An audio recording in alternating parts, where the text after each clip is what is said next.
Chennai super Kings captain MS Dhoni అరుదైన రికార్డుని నెలకొల్పాడు. Indian premier league 2025లో కెప్టెన్గా బాధ్యతలు చేపట్టిన మొదటి అన్క్యాప్డ్ ప్లేయర్గా రికార్డులోకి ఎక్కాడు.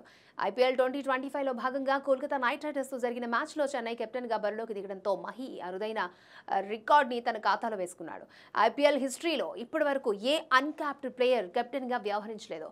బీసీసీఐ రూల్స్ ప్రకారం గత 5 ఏళ్లలో అంతర్జాతీయ క్రికెట్ ఆడని ఏ ఆటగాడైనా అన్క్యాప్డ్ ప్లేయర్గానే పరిగణించబడతాడు.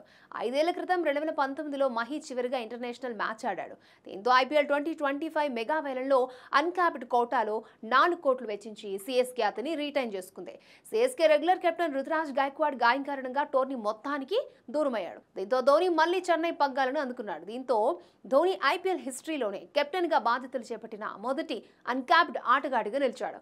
అలాగే ఐపీఎల్లో కెప్టెన్గా వ్యవహరించిన అతిపెద్ద వయస్కుడిగా కూడా ధోని మరొక ఘనతని సాధించాడు. అయితే 2008లో చెన్నై కెప్టెన్సీ చేపట్టిన ఎంఎస్ ధోని 2021 వరకు విజయవంతంగా కొనసాగారు. కానీ 2022లో రవీంద్ర జడేజా సీఎస్కే సారథ్య బాధ్యతలను చేపట్టాడు. అప్పుడు వరుస మ్యాచ్ల్లో ఓడిపోవడంతో జడేజా స్వయంగా కెప్టెన్సీని వదిలేసుకున్నారు. దీంతో సీఎస్కే ఫ్రాంచైజీ ధోనిని మరొకసారి కెప్టెన్ చేసింది. ఇక 2023లో కూడా ధోని కెప్టెన్గా వ్యవహరించి సీఎస్కేను విజేతగా నిలిపాడు. 2024లో ఎంఎస్ ధోని స్థానంలో రుతురాజ్ గైక్వాడ్ కెప్టెన్సీ బాధ్యతలు స్వీకరించాడు.